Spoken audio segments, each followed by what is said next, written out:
नमस्कार, मैं हूँ आरती सिंह और स्वागत है आपका आपके अपने channel step by step with Aarti Singh में।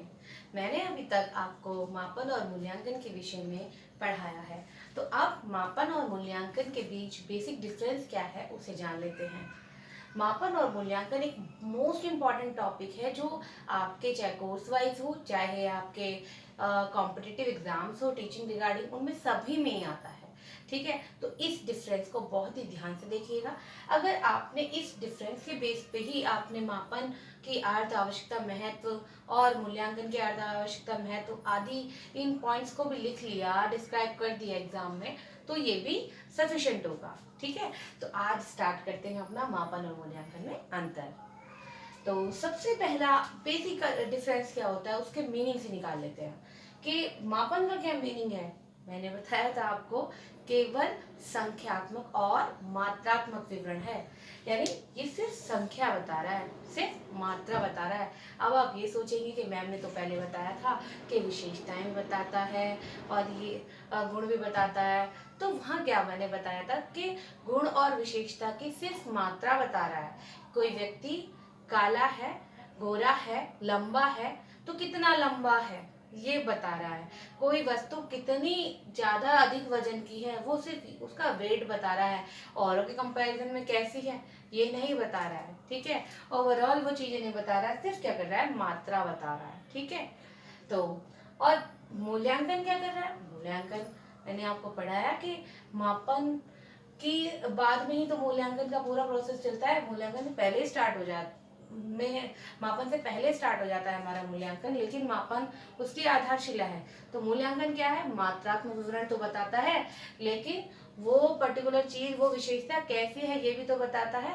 मैं बताया था आपको कि एक क्लास में एक बच्चे के 60 नंबर आए हैं, तो उस क्लास 60 नंबर तो हमें पता चल गए, लेकिन ओवरऑल बच्चों में उस 60 नंबर की क्या पोजीशन है ये हमें कौन बताता है, गुणात्मक विवरण और मात्रात्मक विवरण वाला हमारा मूल्यांकन बताता है। ठीक है, अब बात करते हैं कि इनका संबंध किससे है। तो मापन का संबंध आपका पाठ्य वस्तु से होता है, यानी कि कंटेंट से होता है, सिलेबस से होता है। क्योंकि मापन क्या करता है, एक टीचर अपनी टीचिंग के बाद में एक टेस्ट अप्लाई करता है और ये जान लेता है कि उसके बच्चों ने कितना सीखा। ठीक है, तो उसमें क्या हुआ, सिर्फ क्वांटिटी आती है। ठीक है, तो वो क्या किस में से आती है, वो जो पाठ्य वस्तु जो उसने पढ़ाई थी उससे के रिगार्डिंग ही तो वो टेस्ट बनाता है। तो यहाँ क्या हुआ, ये सिर्फ कंटेंट से रिलेटेड होता है। अब यहाँ बात आती है कि मूल्यांकन किससे रिलेटेड है, कि जब जो टीचर टीचिंग से पहले एक ऑब्जेक्टिव डिसाइड करता है, अपने सामान्य उद्देश्य और विशिष्ट उद्देश्य निर्धारित करता है कि मेरा इस टॉपिक को पढ़ाने के बाद मेरे बच्चों में इतना परिवर्तन आएगा, उनके व्यवहार में इतना मॉडिफिकेशन होगा, तो वो इन उन उद्देश्यों की जांच जब करता है तो वो मूल्यांकन होता है। यानी कि मूल्यांकन का संबंध टीचर के ऑब्जेक्टिव से है, कि वो लास्ट में यही चेक करता है कि जो मेरे ऑब्जेक्टिव्स मैंने डिसाइड किए थे वो मुझे प्राप्त हुए भी हैं या नहीं। ठीक है, क्लियर। तो फिर आगे चलते हैं कि मापन का वर्णन। मापन में क्या करता है, मापन क्या करता है, सिर्फ संख्यात्मक विवरण दे रहा है। ठीक है, सिर्फ मात्रात्मक वर्णन कर रहा है कि किसी भी चीज को क्या कर रहा है, मात्रा में बता रहा है, किसी भी चीज को अंकों में बता रहा है कि क्लास में बच्चों की कितनी संख्या है, उन्हें रोल नंबर दे दिए। ठीक है, यार ओवरऑल संख्या बता दी, तो वो क्या हो गया, हमारा मात्रात्मक हो गया, अंकात्मक हो गया। तो मापन क्या है, सिर्फ मात्रा का और संख्या का वर्णन है, यानी कि कितना, जो कि आपका बेस था मापन का, कितना। जबकि ये जो मूल्यांकन है ये ओवरऑल शिक्षण अधिगम प्रक्रिया का एक अंग है, और इसमें ही ये बताया जाता है कि वाकई में कोई जो चीज हुई है, जो चीज मापन में निकल के आई वो कैसी है, तो टीचर ने टीचिंग की। ठीक है, तो मापन के द्वारा उसके बच्चों का रिजल्ट पता चल गया कि कितना सीखा। ठीक है, लेकिन कैसा सीखा, एक बच्चे ने अपनी पूरी क्लास के कंपैरिजन में कितना सीखा, तो ये कैसे पता चलता है, हमें मूल्यांकन के द्वारा पता चलता है।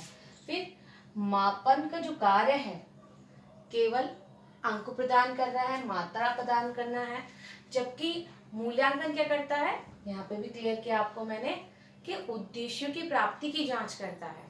ठीक है, यहाँ सिर्फ अंक का मात्रा का ज्ञान कर रहा है बस, कि कोई चीज है, हम मार्केट जाते हैं तो वहां पर मापन ही का नियम लागू होता है। हमने किसी से कोई फल लिए सब्जी वाले से, तो फ्रूट्स वाले से, तो उससे जब हम कोई चीज मात्रा में ले रहे हैं तो हम पता है कितनी ले रहा है, ठीक है। उसने जब पैसे बताए, हम पता है कितने अंकों में ले रहा है, कितनी संख्या में ले रहा है वो, ठीक है।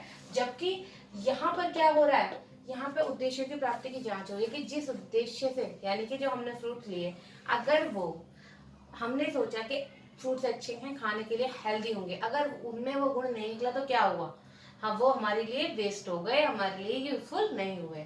तो ऐसे ही शिक्षण के क्षेत्र में है, अगर वो ऑब्जेक्टिव नहीं प्राप्त हुए तो इट मीन्स जो हमारा मापन है, हमारा टीचिंग प्रोसेस भी है, वो सारा खराब गया, ठीक है। फिर है मापन का क्षेत्र। मापन का क्षेत्र मैंने आपको पहले ही बताया कि मापन सिर्फ क्या होता है, टीचर ने टीचिंग की, उसके बाद में उन्होंने अपना टेस्ट कर लिया और उनसे पता चल गया इस बच्चे के इतने मार्क्स है, इस बच्चे के इतने मार्क्स है, सिर्फ यहीं पर ही खत्म हो जाता है। जबकि एक मूल्यांकन क्या है, कि कंटिन्यूस चलने वाली प्रक्रिया है, ठीक है। क्योंकि मापन, क्योंकि एक छोटे टाइम के लिए होता है तो उसमें समय भी कम लगता है, उसका क्षेत्र भी कम होता है। जबकि मूल्यांकन निरंतर चलने वाली प्रक्रिया है, तो इसमें क्या हो रहा है, एक तो वो लॉन्ग टर्म प्रोसेस है, और इसमें क्या है, मापन के बाद में भी ये लगातार चलती रहती है, ठीक है। तो ये क्या है, मापन मूल्यांकन निरंतर चलने वाली प्रक्रिया है। फिर है नेक्स्ट आपका मापन की निर्भरता, कि इन दोनों की निर्भरता क्या है। तो मापन अपने में स्वतंत्र है, जरूरी नहीं है हर जगह मूल्यांकन ही किया जाए। जहां पर सिर्फ मात्रा ज्ञात करने से हमारा काम चल जाता हो, हमारे उद्देश्य की प्राप्ति हो रही हो, तो हम क्या करेंगे, वहां पर मापन कर लेंगे। लेकिन अगर हमें मापन मूल्यांकन करना है, तो मापन क्योंकि मूल्यांकन का आवश्यक अंग है, मापन ही मूल्यांकन का आधार है, तो इसलिए हमें मूल्यांकन करने के लिए मापन जरूरी है, ठीक है। फिर है मापन निर्णय। मापन क्या करता है, सिर्फ मात्रा के बारे में निर्णय लेता है, मात्रात्मक, परिमाणात्मक। फॉर एग्जाम्पल, अगर किसी बच्चे के मैंने एग्जाम्पल दिया था आपको कि 100 में से 60 मार्क्स आए हैं, ठीक है, तो वो उसकी क्वांटिटी बता रहा है, ठीक है। और उस क्वांटिटी के आधार पर हम ये भविष्यवाणी नहीं कर सकते कि वो बच्चा आगे कितना सीखेगा, ठीक है। क्योंकि हम यहाँ ये नहीं देख रहे हैं कि वो 60 मार्क्स कैसे थे, ओवरऑल क्लास के जो हाईएस्ट मार्क्स है या बिलो मार्क्स है या एवरेज मार्क्स से कैसे, उसकी तुलना तुलना नहीं कर रहे हैं हम, ठीक है। सिर्फ ये पता है इसके इतने हैं, हमें सिर्फ उनकी मात्रा पता चल रही। जबकि मूल्यांकन क्या होता है, मूल्यांकन में परिमाणात्मक तो है, गुणात्मक भी है। यानी उस बच्चे के जो मार्क्स आए थे उसके आधार पर हम देख लेते हैं कि अगर वो 60 मार्क्स लेके आया है और हाईएस्ट मार्क्स क्लास में 60 ही जा रहे हैं या 54 जा रहे हैं या 56 जा रहे हैं, सॉरी 60 से अपर जा रहे हैं थोड़े बहुत से, या 60 ही जा रहे हैं, तो वो क्या कहलाएगा, एक उच्च बुद्धि लब्धि वाला बच्चा माना जाएगा, ब्रिलियंट माना जाएगा। तो हम उसके भविष्य की के लिए भविष्यवाणी कर सकते हैं कि वो आगे चल के बहुत सक्सेसफुल होगा। लेकिन अगर उसके क्लास में 100 में से 60 मार्क्स सबसे कम बच्चों मार्क्स वाले बच्चों में से हैं, तो हम क्या कहेंगे कि इसमें सुधार की बहुत ज़्यादा गुंजाइश है, और आगे आने वाले टाइम में भी ये बहुत ज़्यादा अच्छा नहीं कर सकेगा। तो क्या हुआ, हमने बच्चे के भविष्य के रिगार्डिंग भविष्यवाणी भी कर दी। तो मापन भविष्यवाणी नहीं कर सकता है, सिर्फ उसमें परिमाणात्मक निर्णय लिए जाते हैं। जबकि हमारे मूल्यांकन में परिमाणात्मक व गुणात्मक निर्णय दोनों लिए जाते हैं, और बच्चों के विषय में इसमें भविष्यवाणी कर दी जाती है।